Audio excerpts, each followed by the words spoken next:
C'est l'heure du sonneur.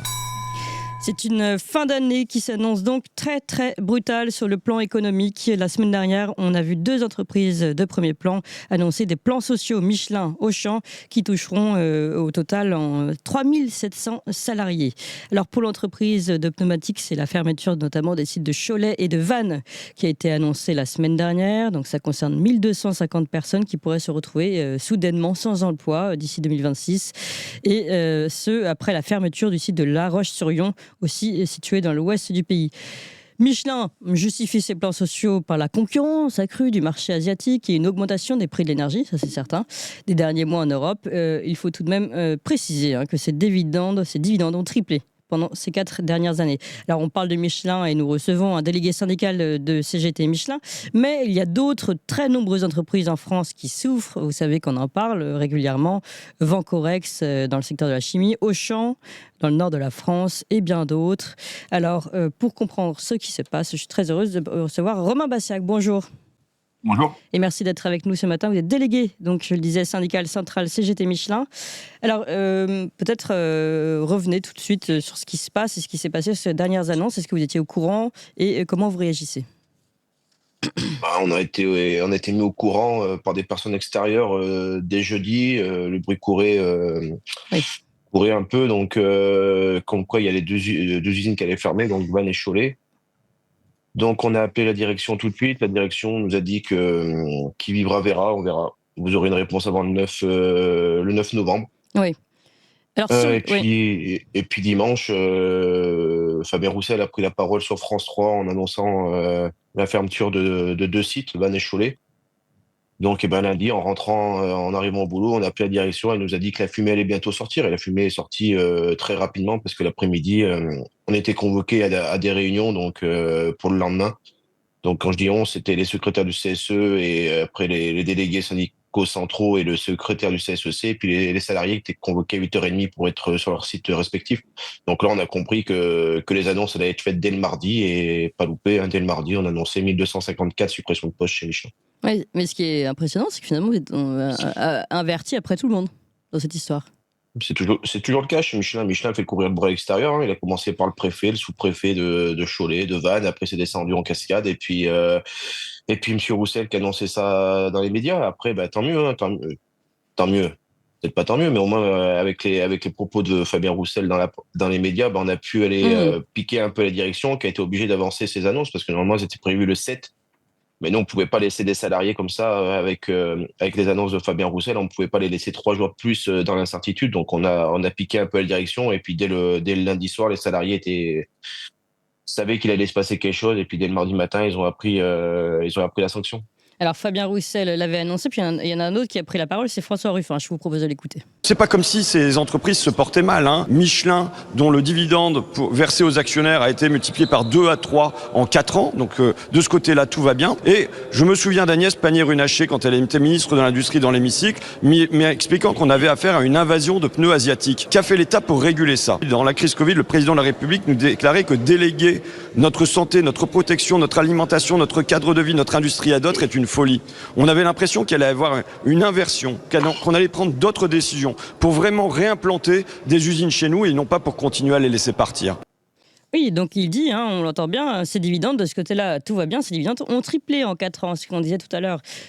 Comment Michelin peut-il justifier de fermer ces sites si, finalement, économiquement, tout fonctionne ? Elle est là, la question. Comment on peut fermer 2 sites quand on fait 3,5 milliards de bénéfices, quand on reverse plus d'1 milliard de dividendes aux actionnaires ? Aujourd'hui, c'est les salariés qui trinquent pour que les actionnaires s'en mettent de plus en plus dans la poche. Puis quand j'écoute M. Ruffin qui parle de pneus asiatiques, mais les pneus asiatiques, Michelin en fabrique aussi. Faut pas croire, les pneus Michelin sur les voitures ne sont pas fabriqués en France, à part si on a des voitures haut de gamme. Mais aujourd'hui, les pneus de voitures sont fabriqués dans des pays à bas coût et les pays asiatiques en font partie. Oui, la Chine. Alors attendez, vous voulez dire que quand Michelin dit « Ah, mais on est envahi par les pneus asiatiques », ils sont envahis par les pneus qu'ils font eux-mêmes en Asie ? Après, il y a bien sûr qu'il y a des concurrents, mais Michelin lui-même fabrique des pneus en Asie, en Chine, voilà.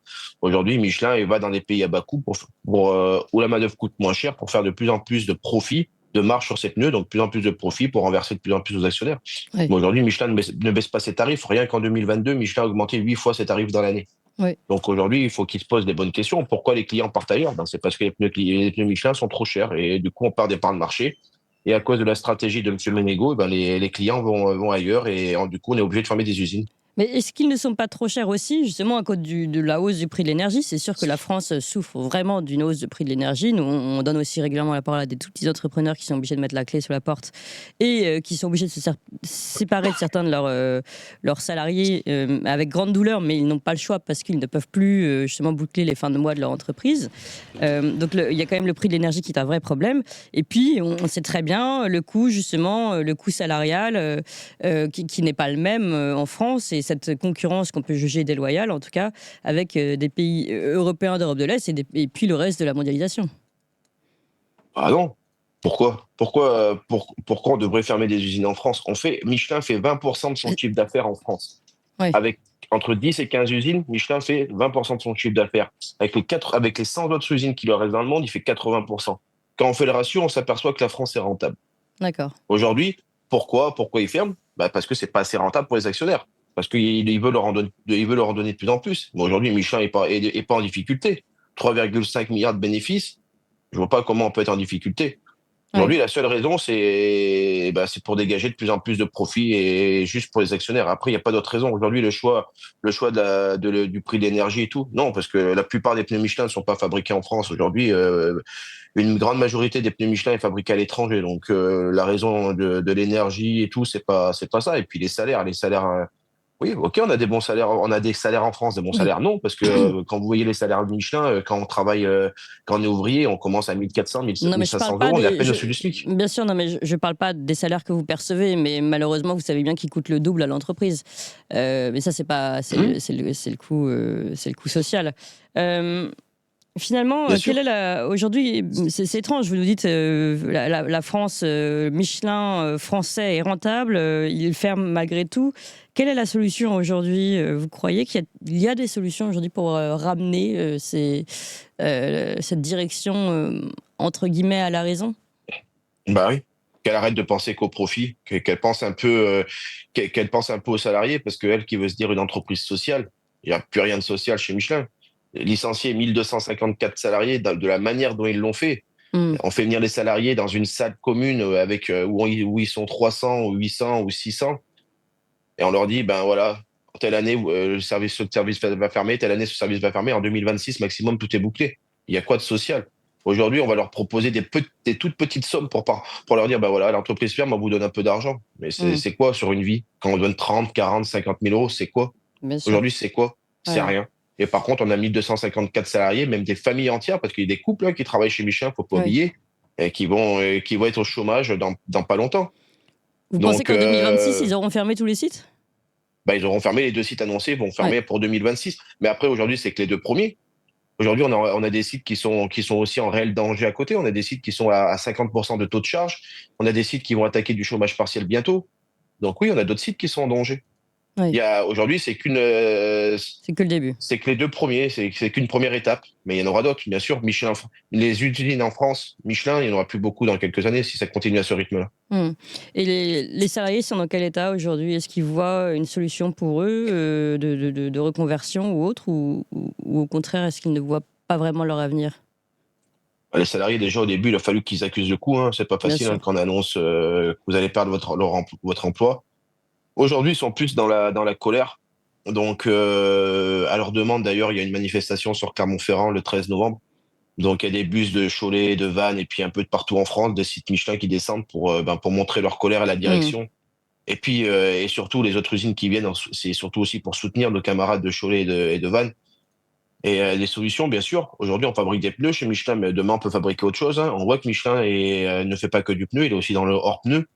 Donc, on peut fabriquer tout et n'importe quoi chez Michelin. L'essentiel, c'est que les salariés gardent leur emploi Michelin. Aujourd'hui, Michelin se met dans l'hydrogène, se met dans plein de trucs, dans la voile pour les bateaux qui, pour l'instant, ça fonctionne pas. Mais il y a plein de trucs. Il y a plein de trucs dans ce que Michelin essaye. Mais pourquoi pas essayer sur ces 2 usines qui vont fermer? Pourquoi pas garder ces emplois et puis essayer De diversifier. voilà, nous, en tout cas, la CGT, on va proposer des alternatives en espérant que la direction veuille bien travailler dessus. Mais nous, notre seul but pour l'instant à la CGT, c'est que les salariés gardent leur emploi. Bien sûr, bien sûr. Ce serait quoi les alternatives auxquelles vous avez pensé? Pour l'instant, on va travailler dessus avec un cabinet Mm. d'expertise.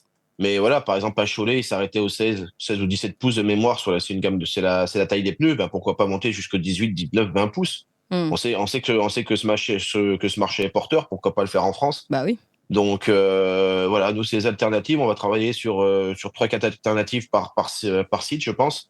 Là, là, déjà, on va rencontrer l'expert et puis on va voir ce qu'on peut faire. Mais nous, notre but, c'est que déjà que la direction s'engage à étudier vraiment Oui. nos alternatives et qu'elle nous dise pas oui sachant que c'est déjà non de son côté. Donc, nous, on veut qu'elle s'engage là-dessus et que nous, notre seul but pour l'instant, la CGT, la négociation du chèque, pour l'instant, on en parle pas chez nous. Nous, notre seul but, c'est que voilà, c'est que ces salariés gardent leur emploi et qu'ils gardent la vie qu'ils ont actuellement, parce que ben, on sait très bien que quand une entreprise ferme, hein, ça procure des déménagements, ça peut procurer aussi des divorces, ça peut procurer des suicides. Donc nous, on veut pas de ça. Donc nous, on veut vraiment qu'ils se battent pour garder leur emploi. Mais il y a avec eux aussi qu'on pourra le faire. Si on a le soutien des salariés derrière nous, on aura plus de force. Ouais. Une dernière question, Romain Bassiac, pardon, je vais vous appeler François Ruffin. Vous avez vu, je l'ai dit en introduction, malheureusement, Michelin n'est pas le seul. Il y a Auchan, il y a Vancorex, il y a tous les autres, en fait. Et on a l'impression que c'est une crise dans laquelle on s'enferme, qui ne fait que s'amplifier. On nous annonce jour après jour des plans sociaux. Il y a des plans sociaux sur des entreprises qui faisaient avant un peu la fierté industrielle de la France. Vous pensez qu'on est dans quelle étape aujourd'hui et est-ce que vous pensez que ça risque de s'empirer? Ah oui, hier, depuis plusieurs jours, hein, j'ai très bien écouté le discours de Sophie Binet, et puis aussi, nous, on en parle dans notre fédération. Il y a de plus en plus d'entreprises qui ferment. Vancorex, j'étais les soutenir jeudi. Donc, j'ai très bien écouté les discours sur place. C'est aussi pour que les actionnaires s'en mettent encore plein les poches. Auchan, la famille qui détient ça est pas ruinée non plus, hein. Ils sont millionnaires, voire milliardaires. Donc, c'est encore pour s'en mettre plus dans les poches. Mais bien sûr qu'on va subir. Aujourd'hui, je crois que depuis le début de l'année, on en est pas loin de 5000 emplois détruits en France. Hmm. Donc, eh ben, peut-être qu'un jour, rapidement, il faut que le gouvernement se mette autour de la table et empêche des entreprises qui font des milliards de bénéfices de pouvoir licencier des personnes. Ouais. Et surtout, qu'elles arrêtent de leur donner des aides publiques. Avec ces aides publiques, elles ne créent pas d'emplois. Elles ne créent pas d'emplois. Elles suppriment des emplois. Et après, elles Hmm. gardent l'argent pour elles. On le voit très bien avec Michelin. Michelin touche des millions d'euros chaque année d'argent public. Et au final, regardez, 1250. En 2019, il y a eu La Roche-sur-Yon. Avant, il y avait Ouais. eu Jouer les Tours. L'année dernière, il y a eu l'Allemagne et les États-Unis. Bah, voilà, aujourd'hui, Michelin licencie. Hmm. Donc, faut vite arrêter ce massacre et que les emplois restent en France et travailler sur une solution, ben, peut-être avec le gouvernement. Je ne sais pas si ça pourrait servir à quelque chose, mais il faut vraiment empêcher les entreprises qui font des milliards de bénéfices de pouvoir licencier des personnes. Ouais. Bon, en général, quand le gouvernement pourrait faire quelque chose s'il le voulait vraiment. Merci beaucoup, Romain Bassiac, délégué Merci à syndical central CGT Michelin, pour revenir sur l'annonce de cette fermeture des usines de Vannes et de Cholet. Merci encore. Et puis, Toxin continue.